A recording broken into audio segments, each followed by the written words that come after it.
1, 1.5. Welcome again sa ating YouTube channel, Motorcycle Basic Mechanic, wherein we can learn repairs and tutorials and vlogs. Please subscribe and click the bell for the updates of our latest videos. Thank you so much and God Hello bless again you. mga ka-basic. So ngayon meron tayo dito Honda TMX Alpha 125. So ngayon ay magpa-plug reading tayo, no? Spark plug reading. Kung ito ba ay optimal or rich or lean yung mixture ng ating combustion chamber na sinusunog ng ating spark plug. Okay, so may mga bagay na kailangan nating maintindihan bago natin ito spark plug reading. Okay? Dapat syempre maayos ang ating gas system, ignition system, at ang ating compression system. Alright? Okay, so ngayon mga ka-basic, intindihin muna natin ang ating karburador. Kung yung karburador ng ating ipa-plug reading ay ganito, okay, yung carb natin, ibig sabihin, ito ay yung ating tunuhan dito sa baba, dito siya na mahanapan, okay? Sa mga 155, 125, yung ganitong mga klaseng karburador, yung tunuhan niya nasa baba, okay? Ito yung fuel screw type na tunuhan. Ibig sabihin, ito yung kinokontrol nito is yung ating gas. Pag dito naman sa side dito, okay, yung tunuhan natin, yung mga air screw type, mga HRM125, yung mga underbone na motor, yun naman yung kinokontrol niya ay hangin.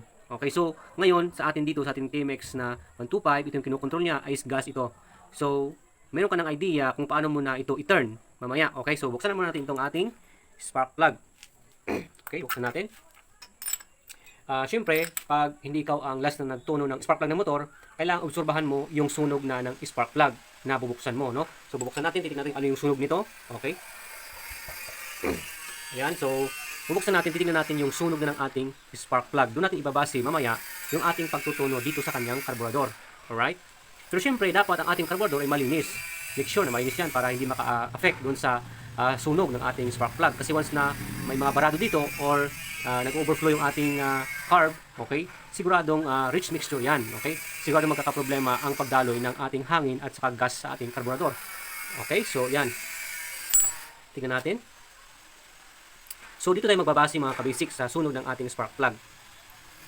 Ayan, so mapansin natin, ganyan, so maitim.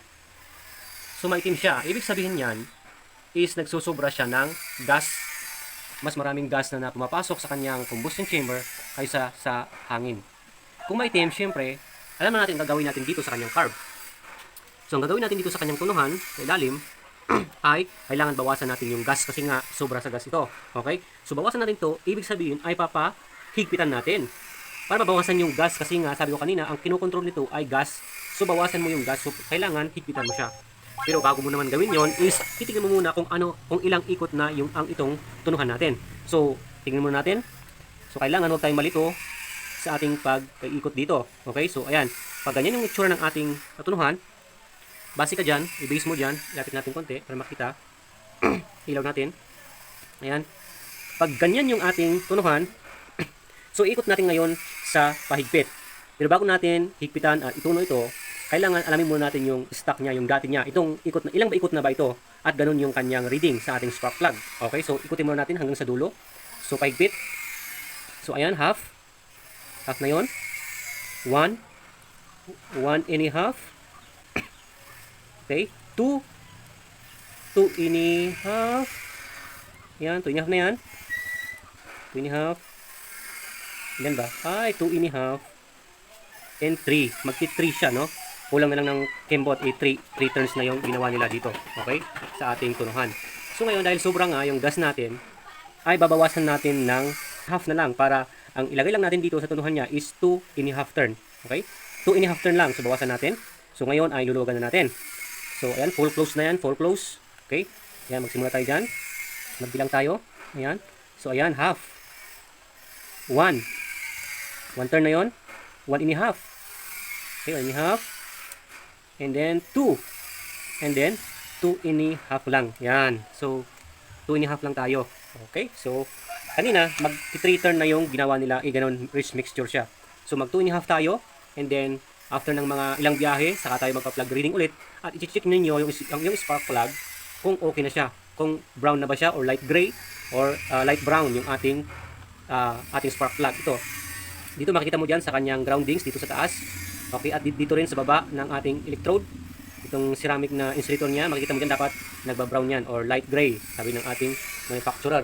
So, ganun dapat ang result niyan, hindi ganyan. Okay? Pero halimbawa naman, nangyari na binuksan natin to, nakita natin na namumuti, no? Puting-puti yung ating spark plug, ibig sabihin, kulang naman ng gas yun, no? Ibig sabihin, pag puting-puti ito, ay dapat ay paluwagan natin pag lean mixture para magdagdag tayo ng gas paluwag.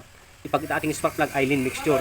Dahil nga rich mixture ay ginawa natin, ay binawas natin kaya pinahigpitan natin, no, ng at least 1/2 na higpit yung ating tunuhan. Alright, so I hope na hindi tayo nalito, nakuha natin para maganda yung sunog ng ating spark plug. So ganoon lang mga kabisik ang mag-reading ng spark plug at magtuno ng ating carburetor sa mga Timex 125 Alpha.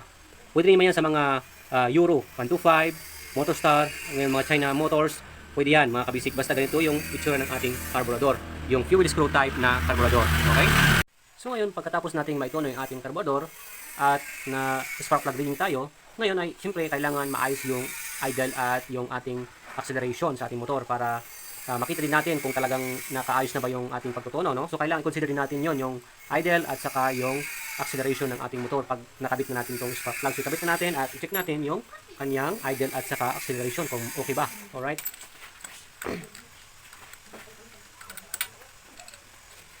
Ayan, so after na ibalik natin, higpitan natin na maayos. And then start na natin yung ating motor. Okay, dapat at least hindi siya hard starting. Dapat maganda yung ating pag-start. Alright, start na natin on. Ayan. Ayun, start lang. At check natin yung kanyang idle o yung kanyang RPM. Yan, so mababa siya, no? Mababa. Okay, so kulang ng konti yung idle niya. So dagdagan natin. Ayan.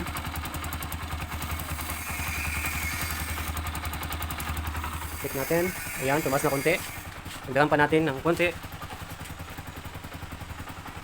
Ayan.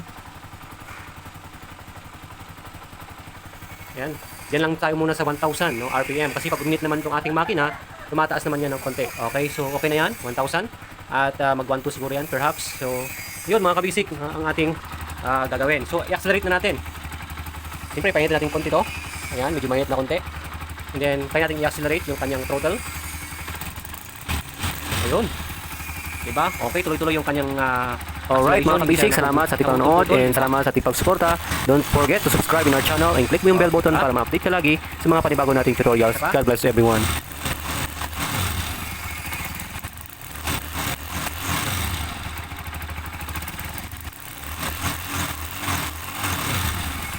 Good na, diba?